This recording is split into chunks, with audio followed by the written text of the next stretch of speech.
우리 신앙 고백합니다. 주는 그리스도시요 살아계신 하나님의 아들이십니다. 아멘.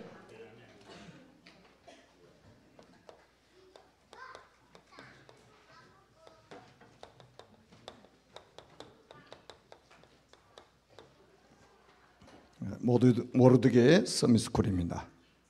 서밋스쿨이라는 주제로 열 번째 주일입니다. 지금으로부터 160여 년 전에 무슨 일이 일어났죠? 지금으로부터 160여 년 전에 우리나라에 선교사님들이 들어오기 시작했습니다. 그래서 이 조선 땅에 복음의 씨앗이 떨어지게 된 거예요. 그래서 선교사님들이 들어와서 학교를 세우고 병원을 세우면서 선교 활동을 본격적으로 시작을 했죠. 그래서 이 땅에 많은 지도자들이 세워지게 됐습니다. 그 대표적인 인물이 누구냐면 바로 이승만 대통령이죠. 여러분, 이승만 대통령 어떻게 생각하십니까? 기독교 세계관으로 보지 않으면 아마 잘 이해가 안 될 겁니다. 그런데 우리가 기독교 세계관 그리고 기독교인 가치관으로 우리가 보면 굉장한 하나님의 역사예요. 이 이승만이라는 사람이 1899년에 한성 감옥에서 이 복음을 받고 기독교로 개종을 했습니다. 그러니까 기독교 초기 신자예요. 그러면서 이 이승만이라는 존재는 그 천민이 아니고 왕족 출신입니다. 그러니까 왕족으로 이 조선 땅에서 예수 믿은 최초의 사람인 거예요. 하나님의 역사잖아요. 그래서 우리가 이제 이 이승만 대통령이 했던 업적 중에 가장 큰 업적이 몇 가지가 있는데 그게 이 땅의 공산화를 막은 겁니다. 그리고 자유민주주의 그리고 시장경제를 기본으로 하는 헌법을 재헌헌법으로 통과를 시킨 인물입니다. 그래서 지금 우리 대한민국이 지금도 자유민주주의 국가예요. 그때 만들어진 게. 그 다음에 시장경제. 이 체제가 바로 이승만 대통령이 만든 체제입니다. 그 다음에 이제 두 번째 했던 큰 업적이 뭐냐면 농지개혁입니다. 농지개혁. 이거는 아주 대한민국이 발전하는 초석이 된 일이죠.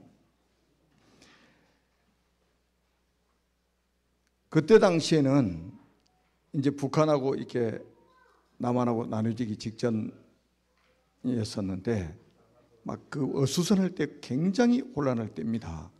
지금처럼 혼란할 때요. 그런데 그때는 많은 사람들이 공산주의를 더 추종을 했습니다. 왜냐하면 공산주의 이론이 좋잖아요. 다 같이 분배하고 다 같이 잘 사는 나라를 만들어야 된다. 그러잖아요. 그래서 저 북한 쪽에서는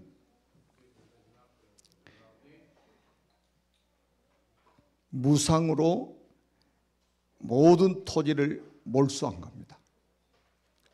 그래가지고 무상으로 나눠준다고 한 거예요. 그런데 지금도 안 나눠주고 있습니다. 강제로 다 빼앗은 거죠.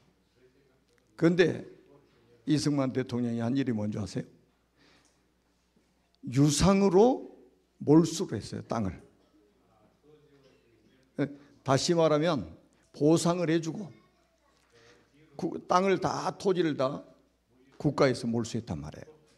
왜 그랬냐면 부자 몇 사람이 땅을 다 차지하고 있는 거예요. 부자가 많아요? 가난한 사람이 많아요? 가난한 사람이 훨씬 많죠. 그러니까 그 가난에서 벗어날 수가 없는 거예요. 그리고 유상으로 땅을 분배하기 시작했던 거예요. 그래서 이 대한민국, 이 조선 땅에 어떤 일이 벌어졌냐면 95.7%가 소작지에서 자작지로 바뀐 거예요. 그래서 이 대한민국 사람들은 전부 땅을 가지게 된 거예요. 그래서 이런 말이 있어요. 6.25 전쟁이 일어났을 때, 6.25 전쟁이 일어났을 때 우리 남한 사람들이 생명을 걸고 싸운 이유가 있다 이 말이에요. 왜? 자기 땅이 있잖아요. 자기 땅을 지켜야 되는 거예요. 처음으로 자기 땅을 가지게 됐단 말이에요. 그런데 전쟁이 지면 그 땅을 또 다시 빼앗긴단 말이에요. 그래서 생명 걸고 싸워서 이 대한민국을 지켰다, 이런 이야기가 있죠. 그리고 또 하나는 교육개혁입니다. 교육개혁이 전 국민을 대상으로 보통교육을 실시해가지고 그때까지 남아있는 양반과 상민의 구별을 무력화시켰습니다. 여러분, 양반, 상민 딱 이렇게 나뉘어져 가지고 양반들은 글을 배우잖아요. 상민들은 글을 배울 수가 없어요. 그래서 보통 교육을 통해서 그걸 완전히 다 무력화시킨 거예요. 그때 당시에 우리 대한민국 국민들 80% 이상이 문맹이었습니다. 글을 못 읽어요. 그런데 이승만 대통령이 이 보통 교육을 시작하면서 거의 전 국민이 글을 읽게 된 거예요. 뭐 기분이 안 좋습니까? 제가 지금 이승만 대통령을 지금 이야기하려고 하는 게 아닙니다. 하나님께서 영적 서밋을 세상 서밋으로 세워가지고 이 대한민국을 세우신 거예요. 그래서 이 대한민국이 무슨 나라가 됐냐? 지난주에도 말씀드렸죠. 기적의 나라가 된 거예요. 그러니까 이제 공산주의 사상을 가진 사람들은 이승만 대통령의 흔적을 지워야 되는 거예요. 왜? 공산주의하고는 완전히 정반대의 일을 했으니까. 여러분 꼭 기억하세요. 기독교 세계관을 가지지 않으면 그는 제자가 아니에요. 성경적인 세계관을 우리는 가지고 봐야 됩니다. 기적의 나라예요. 그래서 우리 대한민국이 지금 세계 선교하는 나라가 됐단 말이에요. 세계 선교만 합니까? 세계 선교할 수 있는 모든 시스템들이 다 갖춰진 거예요. 이거 하라고 결국은 선교하라고 하나님이 대한민국의 초석을 놓도록 영적 서밋을 초대 대통령으로 세우신 거란 말이에요. 그래서 우리 이 자리에 앉아있는 우리 렘넌트들 가운데 우리나라의 대통령이 나오기를 저는 기대하고 있습니다. 국무총리도 나오고 장관도 나오고 저 진짜 국회의원이 나오고 재벌회장도 나오고 영적 서밋이 세상 서밋이 되는 날 세상은 변화되게 될 것입니다. 그래서 우리는 교회 그냥 왔다 갔다 하는 사람이 되어서 안 된단 말이에요. 뭔가 분명한 비전을 가지고 분명한 우리는 기도 제목을 가지고 우리가 도전해야 될 부분은 확실하게 도전을 해야 된단 말이에요. 자, 오늘 우리가 에스더서를 읽었는데요. 에스더서 전 배경은 뭐냐면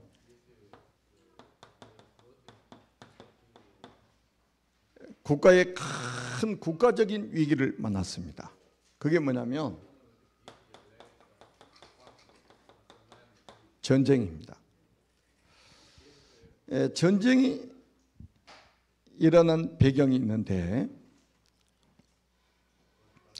우리 아비야의 서밋스쿨에서 히스기야 한 사람을 키워가지고 히스기야 왕이 돼가지고 영적인 부흥운동을 일으키고 완전히 국가를 재건하는 데 아주 쓰임받은 인물이었잖아요.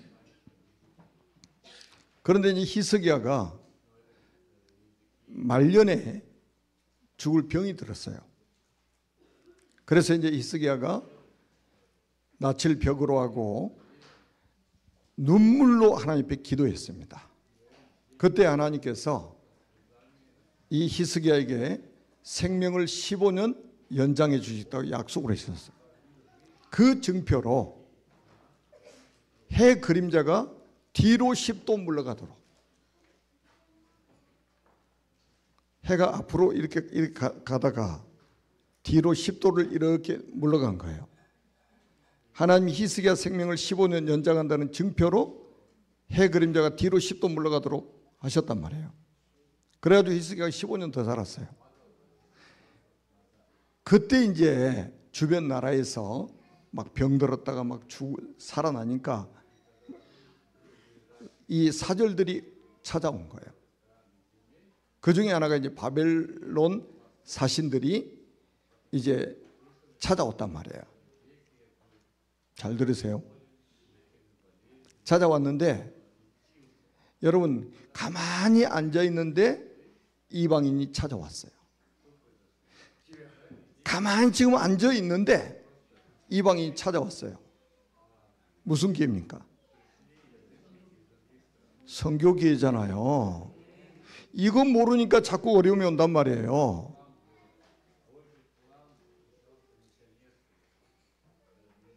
절호의 선교의 기회가 생겼는데 히스기야는 선교할 기회를 놓쳤습니다. 뭐 했느냐? 그 바벨론 사신들을 보물창고로 데리고 왔습니다.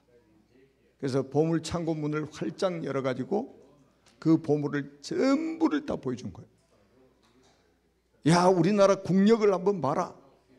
얼마나 우리 국력이 튼튼한지를 한번 봐라. 이거 자랑하는 거예요. 아니, 누가 이거 보여달라고 했습니까? 지금도 기독교인들 가운데는 복음은 전하지 못하면서 엉뚱한 것, 육신적인 걸 보여주려고 한단 말이에요. 그리고 또 그거 보여주고 나서 어디로 데려갔냐? 무기창고 또 데려간 거예요. 무기창고. 그래가지고 어마어마한 무기창고를 다 보여준 거예요, 적군한테. 이게 발단이 된 거예요. 그래서 나중에 이사야 선지자를 통해서 말씀을 주시잖아요. 이사야가 찾아와가지고, 이사야 선지자가 히스기야 왕 찾아와가지고, 왕이요, 무슨 일을 하셨습니까? 그러니까 보물창고, 뭐 무기창고 안 보여주는 것 없이 다 보여줬다고 자랑하는 거예요. 또 그때 이사야 선지자가 이렇게 예언합니다. 왕이 보여준 이 보물들이 다 바벨론으로 옮겨질 것입니다. 하나도 남기지 않고 다 옮겨질 것입니다. 그리고 왕의 몸에서 태어난 자녀들이 다 바벨론으로 포로로 잡혀갈 것입니다. 이렇게 예언합니다. 전쟁이 일어났다니까요. 전쟁이 그래서 일어난 거예요. 나중에 그래서 이 바벨론이라는 나라가 지금 말하면 이라크거든요. 이라크가 바벨론이라는 나라예요. 이 바벨론이 쳐들어왔는데 느부갓네살 왕 때입니다. 오늘 2장 6절에 보면 나와 있죠. 전에 바벨론 왕 느부갓네살이 예루살렘에서 유다 왕 여고냐와 백성을 사로잡아 갈 때에 모르드게도 함께 사로잡혔더라. 바벨론이 뭐 때문에 전쟁했냐? 그 보물 빼앗으려고, 그 어마어마한 무기 빼앗으려고 전쟁을 일으킨 거예요. 여러분, 육신적인 것 막 성공한 것 자랑하고 싶고 그러잖아요, 우리 사람들은. 근데 복음 자랑은 잘 안 하잖아요. 전도 선교 관심이 별로 없잖아요, 사람들이. 나중에 여러분들 가지고 있는 거 다 뺏깁니다. 안 뺏기려면 뭐 해야 되느냐? 전도, 선교. 그래서 이때 바벨론으로 포로로 잡혀간 사람이, 그 중에 한 사람이 누구냐? 모르드게라, 이 말이에요. 지금 2장 6절에 보니까. 그래서 바벨론 포로로 잡혀가서 바벨론에 살고 있는 거예요. 그런데 또 바벨론에 살고 있는데 어느 날 페르시아, 바사라고 그러죠. 페르시아가 또 강대국이 됐습니다. 페르시아가. 지금 말하면 이란이거든요. 이란. 이라크 옆에 있는 이란. 이 페르시아가 바벨론을 또 집어삼켜 버린 거예요. 전쟁이 또 일어난 거예요. 아니 지금 이 모르드게가 잘못해가지고 전쟁이 일어나고 포로가 되고 그런 게 아니에요. 국가적인 위기란 말이에요 지금. 그런데 우리 국가적인 위기가 우리 개인하고는 관계없습니까? 우리 가정하고는 관계없습니까? 지금 우리 대한민국의 위기가 나하고는 상관이 없는 이야기입니까? 우리 가정하고는 상관이 없는 이야기입니까? 다 상관이 있는 거죠. 그래가지고 이 페르시아의 고레스 왕이 칙령을 내려가지고 너희 고향으로 돌아갈 사람 다 돌아가라. 그래서 올라가서 성전을 재건해라. 그러면서 모든 것을 다 지원해 주는 거예요. 그래서 바벨론 포로로 살던 사람들이 다시 이제 고향으로 돌아왔어요. 예루살렘으로 돌아왔단 말이에요. 그래서 이제 무너진 성전 재건을 하기 시작합니다. 그 이름이 스룹바벨, 느헤미야, 학개 이런 사람들이 돌아와서 성전을 재건을 해요. 무너진 성전을. 그래서 제2의 성전을 스룹바벨 성전이다 이렇게 표현을 하죠. 그런데 이 고레스 왕이 야 너희들 고향으로 돌아가. 그래서 성전을 다시 재건해. 재건하는 데 필요한 모든 재료를 다 공급해 줬어요. 그런데도 올라가지 않고 정착해서 남아있는 유대인들이 있었다 이 말입니다. 오늘 본문의 내용이에요. 뭐가 있었어요? 거기 남은 자들이 있었단 말이에요. 남은 자들. 그대로 남아있는 사람, 안 올라가고 남아있는 사람, 그 사람들이 대표적인 인물이 모르드게, 에스더, 그 당시에 많은 유대인들이 그대로 페르시아에 남아있었던 거예요.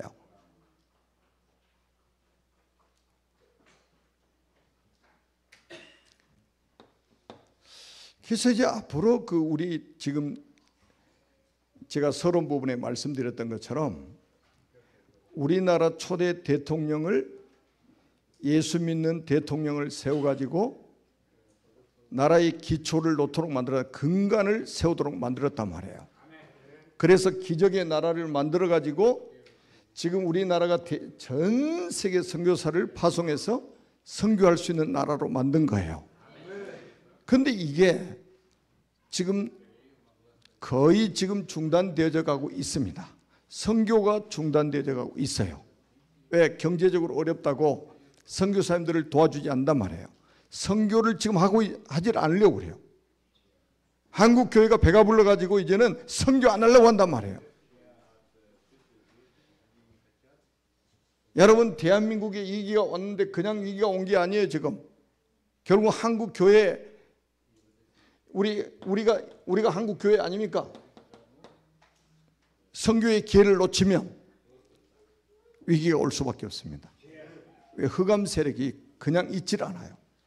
그래서 여러분 주변에 있는 다민족들 잘 살펴보세요. 다민족들이 여러분 옆에 지금 다니고 있잖아요. 여러분 시골 동네도 가면요, 막 러시아 말하는 사람, 중국말 하는 사람, 영어 하는 사람 어디든지 가도 만날 수 있어요. 하나님 우리에게 무슨 기회를 주신 겁니까? 선교의 기회를 주신 거예요. 그런데 선교의 기회를 주지 않고 선교의 기회를 놓치고 우리나라 잘 사는 거 한번 봐라. 우리나라 K-팝, 야 우리나라 음식 한번 먹어봐. K-푸드. 우리나라 대한민국의 문화를 봐라. 세계 문화를 주도해 가지 않느냐. K-컬처 막 이래가지고 지금 우리나라만 그런데 유명해지고 있잖아요. 지금 그것보다 더 유명해질 게 뭡니까? 선교입니다. 우리 대한민국은 하나님이 선교 때문에 쓰시려고, 선교를 위해서 쓰시려고 하나님이 기적의 국가를 만들어 놨단 말이에요. 그런데 선교하지 않으면 우리 잘 살고 잘 먹는 게 무슨 소용이 있습니까? 오늘 말씀 여러분이 잘 들으시고 정말로 언약으로 딱 붙잡으시기 바랍니다. 그런데 다행히도 이 페르시아에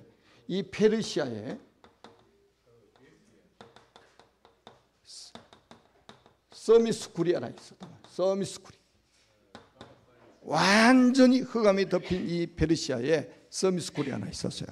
그게 뭐냐? 학교 명이 뭐냐? 모르드게의 서미스쿨이요.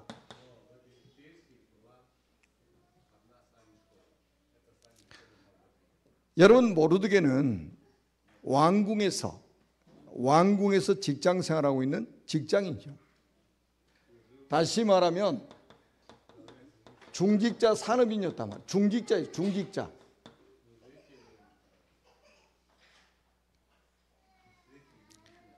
그리고 이 지금 모르드게 여러분 그 에스더 전체를 보면 모르드게는 굉장한 이 오력을 가지고 있었던 사람입니다. 무슨 의미입니까? 영역이 있는 사람, 영역이 있는 사람. 그리고 지력이 있는 사람입니다. 그리고 체력이 있는 사람입니다.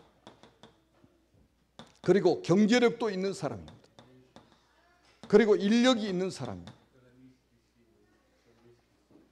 우리 중직자분들은 지금부터 이 힘을 위해서 기도하시기 바랍니다.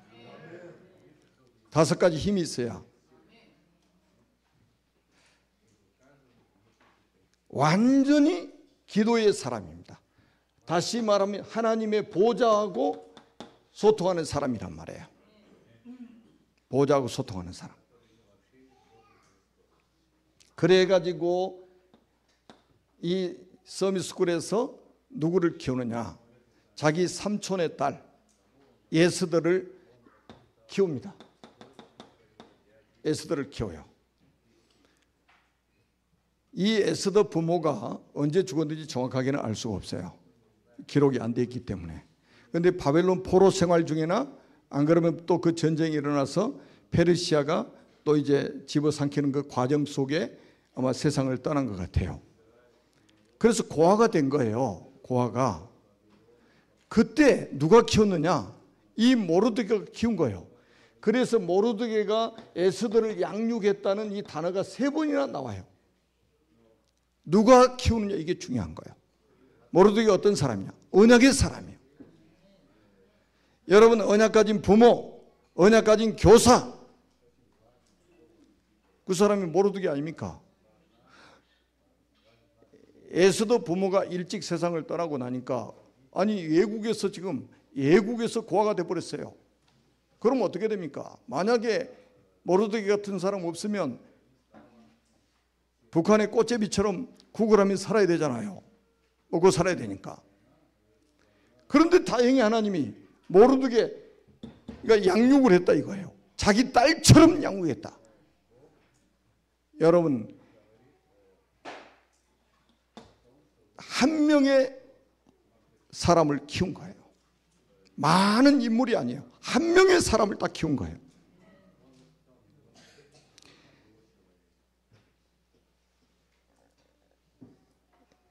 그런데 이 모르드게는 어떤 사람이냐면 남왕국 유다 사람이란 말이에요. 지파는 베냐민 지파예요. 그 남왕국 유다를 형성하고 있는 지파가 유다 지파하고 베냐민 지파예요. 그런데 그 두 개를 합해가지고 유다입니다. 유다 민족, 남왕국 유다. 이 남왕국 유다 사람들은 어떤 비밀을 가진 사람들입니까? 이 메시아의 비밀을 가지고 있는 사람들이란 말이에요. 그리스도의 비밀을 가진 사람들이요. 그래서 이 모르드게를 통해서 에스더에게 정확한 그리스도의 언약이 전달된 거예요. 그러니까 이 복음이 정확하게 전달되니까 어떻습니까? 이 굉장한 상처 아닙니까? 부모가 일찍 세상을 떠나서 부모의 사랑을 받지 못한 이거 엄청난 상처잖아요. 이 상처들이 치유돼 버린 거예요. 그래서 이 모르드게 언제까지 키우냐면 결혼 전까지 키웠어요. 처녀 때까지 키웠단 말이에요. 여러분, 우리 서미스쿨이 얼마나 중요합니까? 제가 그래요. 가정에도 서미스쿨이 돼야 되고 교회 학교도 서미스쿨이고 우리 237 서미스쿨도 서미스쿨해야 된다 이 말이에요. 그런데 누구냐? 부모가 누구냐? 어떤 사람이 어떤 부모여야 되느냐? 어떤 교사가 가르쳐야 되느냐, 이거는 너무 중요한 거예요. 왜냐하면 어릴 때 들어간 게 평생 가기 때문에. 우리가 늘 말씀드리는 건 잠언 22장 6절, 마땅히 행할 길을 아이에게 가르치라. 그러면 그가 늙어서도 그것을 떠나지 않을 것이다. 아멘. 여기서 뭐가 딱 생깁니까? 여기서 희망이 생기는 거예요. 여기서부터 유다 민족의 희망이 싹트기 시작한 겁니다.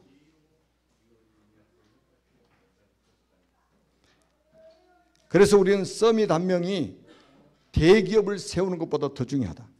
서밋 한 명을 키우는 것이 대기업을 세우는 것보다 더 중요하다.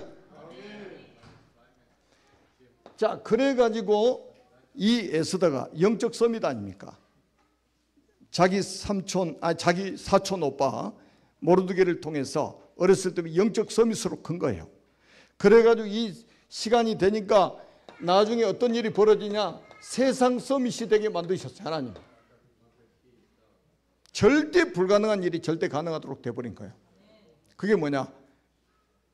왕비가 된 거예요. 왕비. 완전히 서밋 아닙니까? 세상 서밋. 여러분, 포로로 잡혀간 사람이 127도나 되는 큰 제국의 왕비가 된다는 게 이게 가능한 일입니까? 절대 불가능한 일이요. 이 절대 불가능을 하나님은 절대 가능케 하셨다 이 말이에요. 여기에 대한 믿음을 우리는 가져야 됩니다. 우리가 잘 키워가지고 되는 게 아니에요. 하나님이 되게 하시면 되는 겁니다. 아멘. 저는 진짜 감사한 게, 진짜 이거는 하나님이 하시는 일이다. 아멘.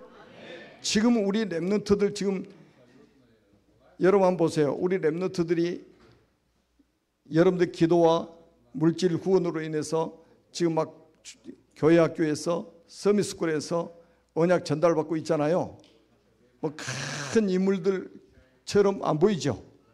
그런데 나중에 이런 응답이 올 겁니다. 오늘 세미가 또 왕비 될지도 몰라요.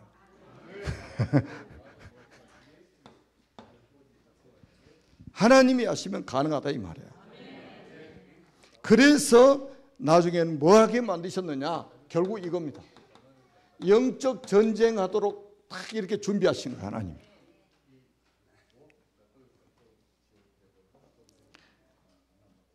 무슨 영적 전쟁이냐? 서밋들의 전쟁입니다. 서밋들의 전쟁. 앞으로 보세요.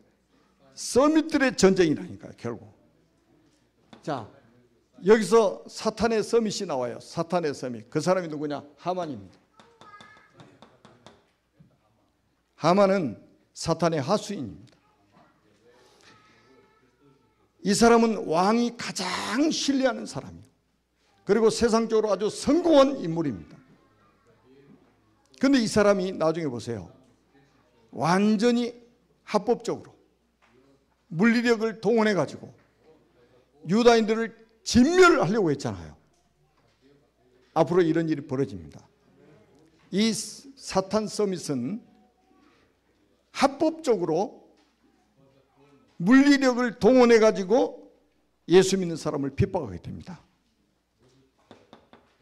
그래서 유대인들을 다 죽이려고 이 하만이 계계를 썼잖아요.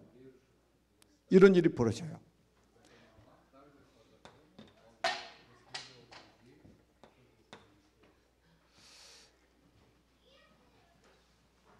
그런데 하만을 추종하는 사람이 엄청나게 많았어요. 그 시대에.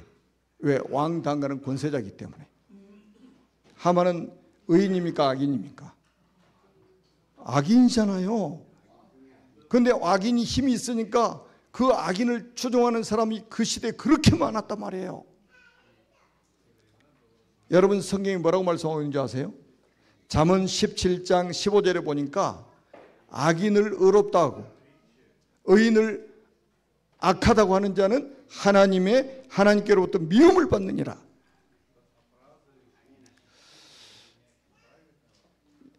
그리고 이사야 5장 23절에도 이렇게 말씀합니다. 그들은 뇌물로 말미암아 악인을 의롭다 하고 의인에게서 공의를 빼앗는도다. 여러분, 독일의 히틀러가 일어났을 때 얼마나 독일 국민들이 열광한 줄 아십니까? 대단히 열광을 했어요. 여러분, 북한의 김일성이가 공산국가를 세울 때 얼마나 열광한 줄 아세요? 악인을 의롭다 하고 의인을 악하다고 하는 시대가 왔단 말이에요. 지금 그는 여호와께 미움을 받는다고 그랬어요. 여러분, 지금 희한한 세상이 지금 되어가고 있습니다. 딱 이 시대의 사람들. 저는 이 사단의 완전히 하수인이 지금 하만이다 이 말이에요. 저는 이런 악한 사람이 일어나지 않도록 기도하고 있습니다.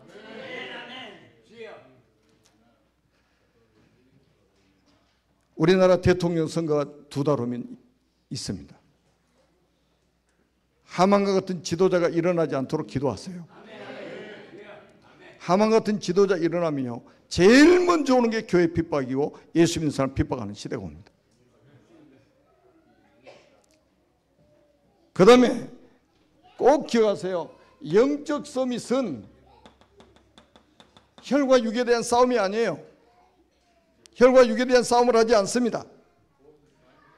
여러분, 예수더서 4장 1절에서 15절에 보니까 어떤 싸움을 합니까? 모르드게, 에스더, 유다인들 전체가 기도 속으로 들어갑니다. 여러분, 보좌 앞에 딱 무릎을 꿇은 거예요. 지금 유대인들이 멸절당하기 직전에 죽으면 죽으리라는 심정으로 금식하면서 보좌 앞에 선 거예요. 이게 완전히 역사를 바꾸는 사건이 되었습니다. 여러분, 여러분의 기도는 하나님 반드시 들으십니다. 여러분의 기도는 반드시 하나님이 응답하십니다. 그래가지고 어떤 일이 벌어집니까? 하만과 그 추종하는 세력들은 전부 진멸을 당하고 유다인은 승리를 하게 됩니다.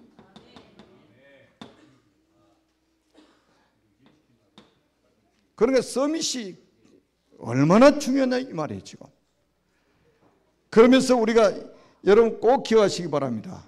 지금 이 모르드게하고 에스더가 이 페르시아에서 지금 살고 있는데 여기는 완전히 그야말로 선교 현장입니다. 모르드게나 그리고 에스더는 평신도예요. 다시 말하면 평신도 선교 시대를 열었던 겁니다. 여러분이 지금도 마찬가지 직장에서 조용하게 이렇게 그 직장의 역사를 바꿔버려야 된단 말이에요. 여러분이 가는 현장의 역사를 바꿔버려야 돼요. 아멘? 우리가 바꾸는 게 아니요, 하나님이 바꾸십니다. 여러분을 통해서 하나님이 바꾸셔요. 그래서 제가 지금 붙잡은 게 우리 평신도 시대를 열어야 된다. 평신도 전도 선교 시대를 열어야 된다. 아멘? 그래서 생겨난 게 뭐냐? 부림일입니다. 완전히 기념비를 남기게 되죠. 지금까지도 전해지고 있습니다. 유대인들은 지금까지도 이 절기를 지키고 있어요. 그래서 우리도 결국 뭡니까? 237 나라를 살 수 있는 서밋을 키우는 일에 올인해야 된다. 올인해야 됩니다. 그래서 우리 교역자, 중직자, 교사들 모든 성도들이 서밋 키우는 일에 올인해서 세상 서밋이 돼가지고 세상을 살리고 변화시키는 그런 놀라운 일이 일어나게 될 줄로 믿습니다. 기도합니다. 살아계신 하나님 아버지의 은혜를 진심으로 감사합니다. 우리 237 서밋스쿨에서, 우리 교회 학교에서, 우리 성도들의 가정에서 예수들 같은 영적 서밋이 세워지도록 역사에 주옵소서. 그래서 세상 서밋으로 들어가서 세상을 변화시킬 수 있는 하나님의 사람들이 되게 하여 주옵소서. 그리스도이신 예수님의 이름으로 간절히 축복하며 기도합니다. 아멘.